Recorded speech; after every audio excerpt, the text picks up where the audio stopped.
So I went through some of this really quickly, and I've made a bunch of changes. So I wanted to go through it with you again. Okay, so before, I mean, I'm going to go through my slides first and let you read this later. But there is a link to this article right here, which I'm going to show you really quickly. I want you to go through all 3 pages. It's called Designing an Algorithm. It was created by BBC's Bitesize. So this is kind of like, it's designed for students to learn, actually. And I want you to go through every page. And there is some general stuff, like why you want to create flowcharts and stuff like that. Um, and then there are like, the actual parts of the flowcharts and explanations and examples and a really quick example of one. So it's a really short article, okay? But I do want you to go through it because I think it'll help you understand this stuff better. Let's go back to the PowerPoint really quickly. So, okay, so I talked about all the stuff, and I'm gonna just glance over at you, because I've obviously changed it because I think a lot of you are a little bit confused about this. Okay, so the first symbol is a start or stop. Okay, every algorithm must have a start, but in various actions can cause a program to start as well, such as an event or a click or something like that. So decision must have 2 paths, one for true, one for false, and one arrow goes in and 2 arrow goes out. That's kind of like the thing that you need to always think about in terms of decisions. Okay, process encompasses any changes. So it's basically an instruction or a command. This is the symbol that's most used. Data is input or output of data. So for example, asking a question. These changes are visible or audible. All right, you can either see them or you can hear them. Okay, shows the flow or the direction of the algorithm and the connectors for arrows to come together. Like I know I've repeated this a couple of times, but I'm just gonna leave it there for a little bit just so you can read it again on your own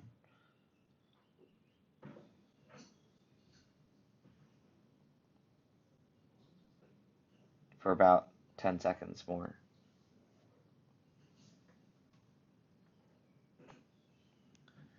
Okay, I changed the next part of the slide as well. All right, take a look at everything here because this list is more exhaustive than what I had shown you before.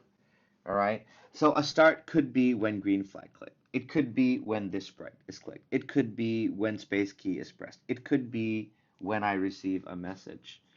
Okay. A decision could be an if else. It could be an if. It could be a repeat until. Okay. A process could be a, set score to score +3.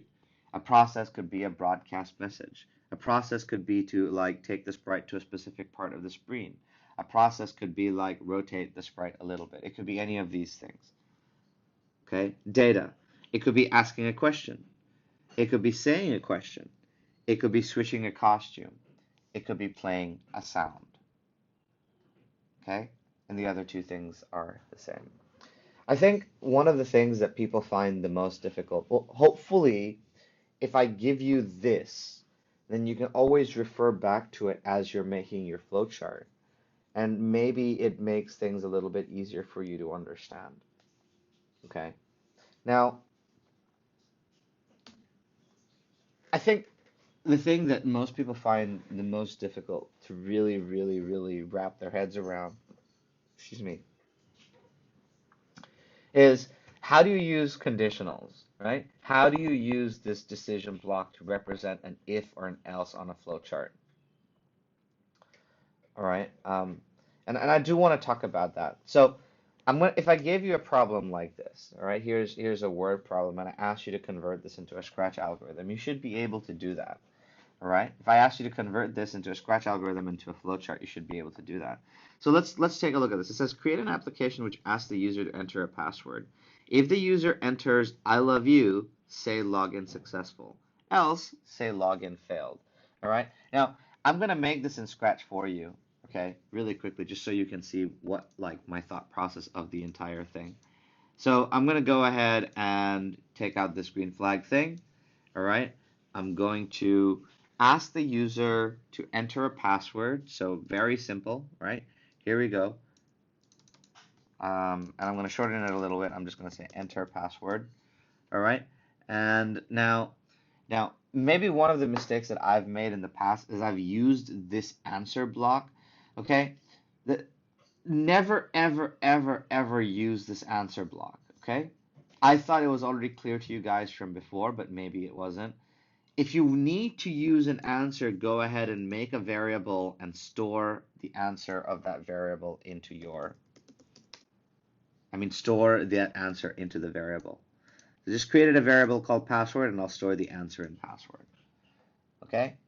Now, let me just show you how this runs. If I press the green flag, cat asks me enter a password. I can say, for example, chicken, and it stops. But I've asked a bunch of you students, like I've asked a bunch of people, okay, if I enter a password, where is that password stored? Well, it's stored inside this variable right here called password. I need you to understand that. Well, this is not it, because it says if the user enters I love you, say login successful, else say login failed. So let's go ahead and do that, right? Let's go ahead and do that. So I need to go into controls and pull out this if else. And I want to check if this password that the user entered was I love you. And if it was, then I want to say login successful. So the way to check anything is you need to compare them. So you need to go ahead and use one of these comparison operators. Well, in this case, you have to use the equals comparison operator. And what you have to do is you have to compare this to the value of password. If password is equal to I love you, all right, then what we're going to do is go into looks and say login successful.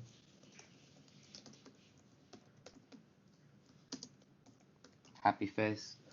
All right, and if it's not, then what we're going to say is login failed. Sad face. All right, that's the Scratch application. That's the Scratch application for this word problem right here. I'm just going to come back here a little bit. I do have this on the slide, so you can go back and look at this later, and hopefully this makes a little bit more sense to you. But what I really want to do now is I want to take this and I want to say, okay, well, let me, allow me to walk you through the algorithm of, of this flowchart right here, right? Let me walk you through it, and then I'll let you make it again on your own. So again, if you need to, at any point in time, you could just go backwards and refer to this and see, okay, what's the exhaustive thing here? You can use this as a glossary while you're creating your projects. I'm going to share these two files with you today. Just, well, just not the entire slide, because I don't want you to have everything, but I want you to have these things, maybe like the first 4 or 5 slides, so you can have them as reference material, okay? Now, I don't feel like I need it, so I'm just going to go ahead and just make it really quick, all right? So here's the idea really quick. What I'm going to do is I'm going to go down here and start the application. Sorry, I used the wrong symbol. Don't want to do that. I want to use the correct symbols as much as possible. Okay. So then I ask the user, the next thing I do is I ask the user to, if you look over here, I'm asking the user to enter a password. Okay, so let me represent that here. And the best way to do it is not to make a second symbol. It's just, if there's nothing under or next to your symbols, what you can do is you can just click on it and slowly drag the arrow down until you see the arrow. And then click on the arrow. Okay, and now you can choose a second symbol. So when you want to ask, it's the input or output of data. Okay, you're telling the user to give you some data. So you need to use the data block right here. Okay, and I can just say something as simple as enter password. That's okay. That's fine. That's good. Okay, now the next thing I'm doing is I'm saving the value that the user entered. Okay, right here I'm saving the value that the user entered into a variable called password, and that's a process. So I'll do the same thing. Click on this, slowly drag down until I see the arrow, click on the arrow. Okay, process is a rectangle, and I'll say password equals answer. All right, very simple. If you like the sentences more, then what you can do is you can say set password to answer. Okay, and that's fine. That's absolutely fine. Nothing wrong with that. Okay. Okay. All right. Now the next part here is the most important part, the if else part. So let's go ahead and do that. So we already know that the if else is going to be revolving around a decision. So let me just quickly make that decision. Hold on. I'm going to make these all up so there's more space on the screen. Okay. So our password are basically the decision that we're trying to make is if password is equal to I love you. All right, that's the main thing that we're trying to make, right? Let me just make it a little bit bigger so it's a little bit easier to see. There you go. All right, now if that is true, then we're going to say login successful. And when we say something, we're giving information out, right? So when we say something, we're giving information out. So we're going to use the data block for that, okay? And just say login successful, successful. All right? Now this is if it's true, all right? So we're going to click on this arrow right here and label it true. And now we need one for false, but it's pretty much a repetition of the same thing.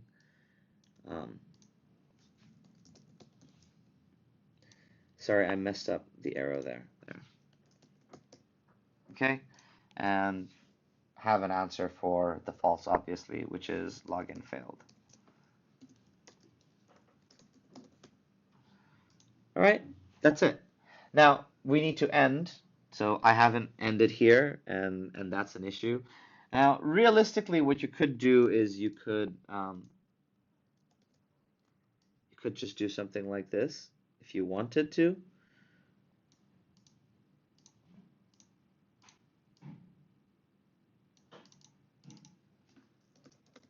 Okay. What I recommend in this case, though, is to use a connector pin, right? Just because you also get to see how a connector pin works. All right.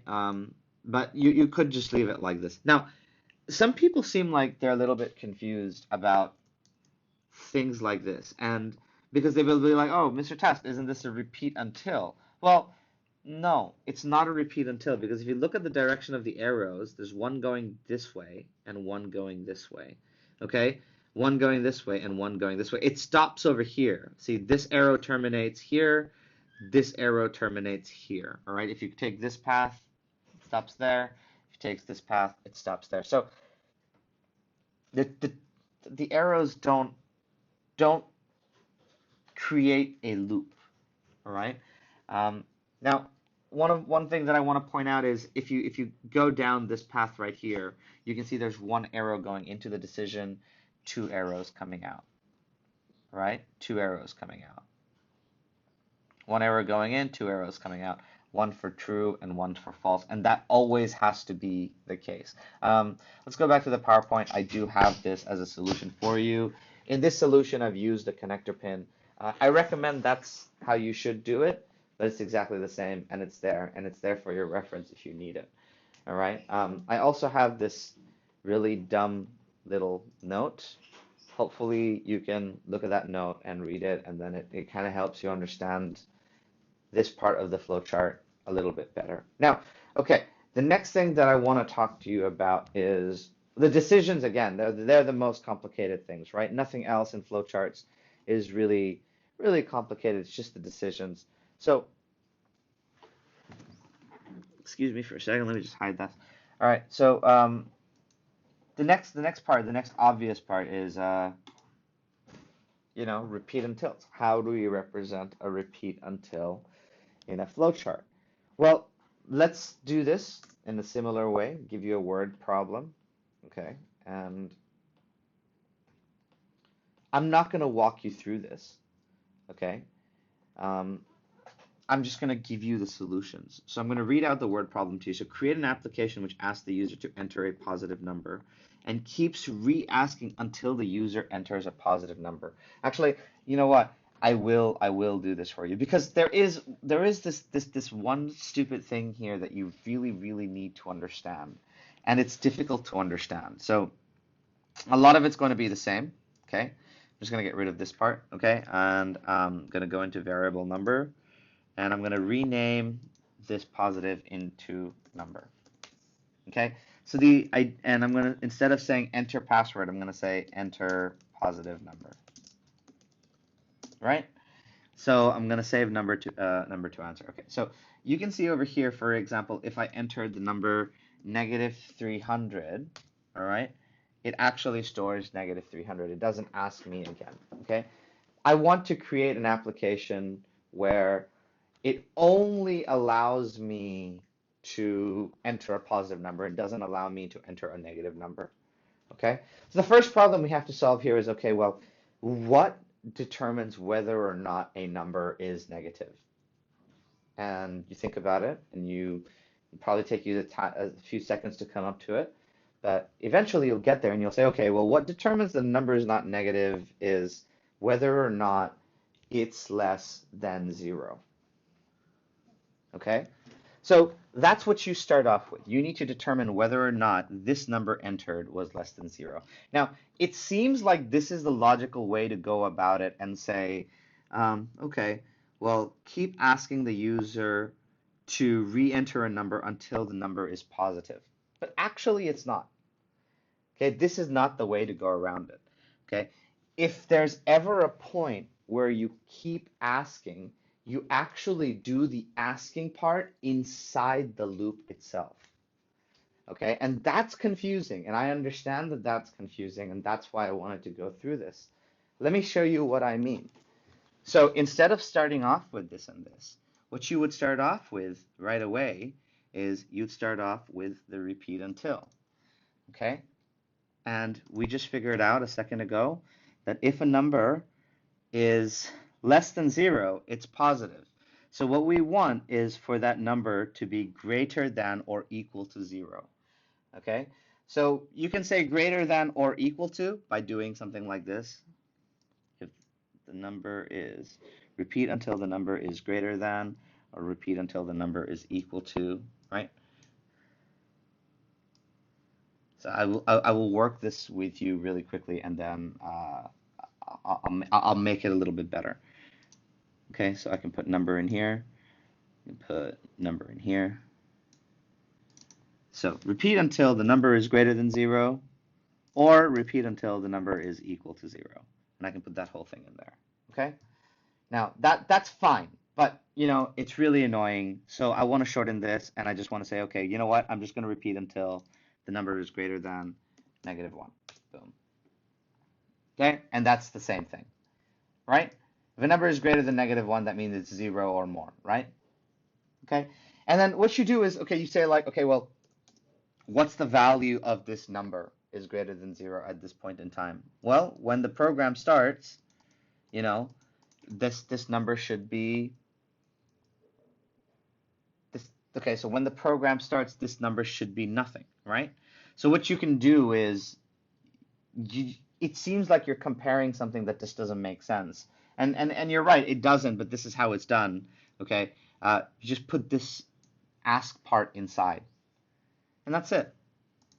Okay, you can see it asks me a positive number. Now, if I enter like -300, it asks again, enter a positive number. If I enter like, you know, -44, asks me again, enter a positive number, right? But then if I, for example, enter the number 7, oh, that worked. It stored itself. So this is something weird to come around. So you don't, I've seen a lot of people do this. Okay, ask first, and then inside the loop they ask again, and they set up the loop correctly, but inside the loop they ask again. Now, absolutely unnecessary. You only ask once. You initialize the loop first. So how do you know that you have to do something like this? If you ever see sentences that looks like this, keeps re-asking until the user enters a positive number, all right? If there's something that you ever have to ask again and again and again and again and again until a condition is met, you start off with the repeat until loop, okay? Even if that value of that variable is nothing, you start off with the repeat until loop. Of course, I have it here for you. Now, the big question at this point is, okay, well, got this great repeat until loop in Scratch. How do I represent this in a flowchart? Very similar to what we did before. And I'm going to do this really fast, so just please bear with me for a second. And this flowchart is going to be quite short as well. So you still have the start. We still have, instead of enter password, let me just delete a bunch of this stuff, okay? Because now I'll just delete everything from here onwards. But I think the rest of it I can change. So we have a start. Instead of enter password, now it's enter positive number.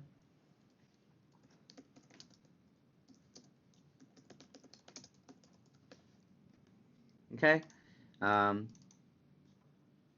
Save number variable is equal to answer, or set number to answer.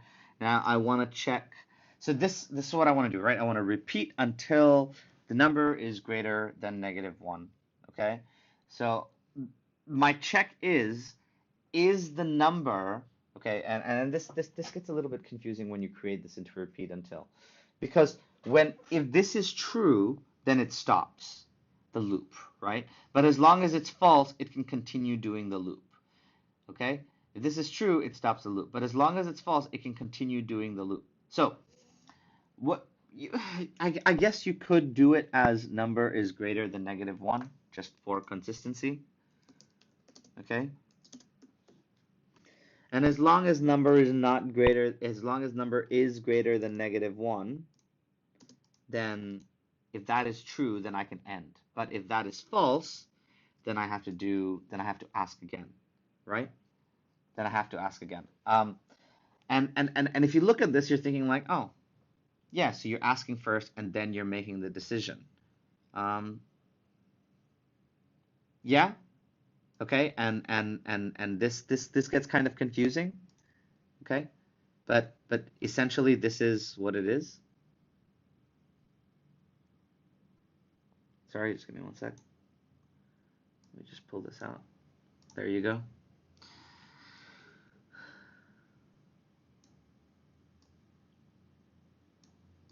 Okay, so you could do it like this.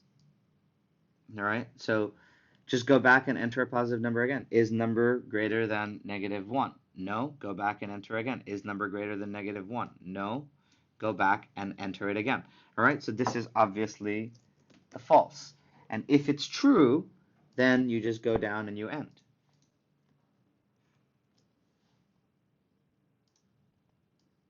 Oh, oops.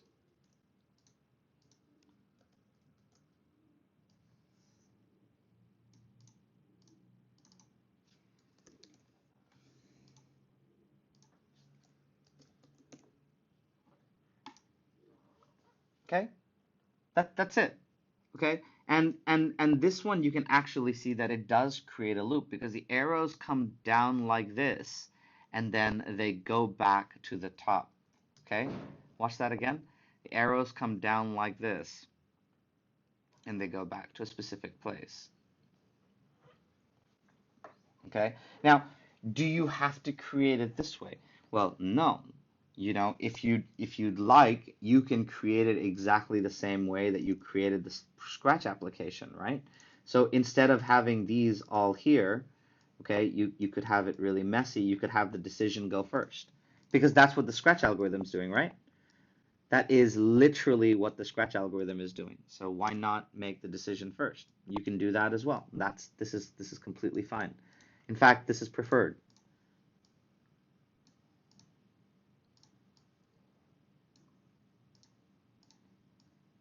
Okay, you could do this, and sorry, let me just bring it over a little bit so you can see it. Okay. So as long as it's false, okay, it goes back and loops to the top, and if it's true, then you come to an end.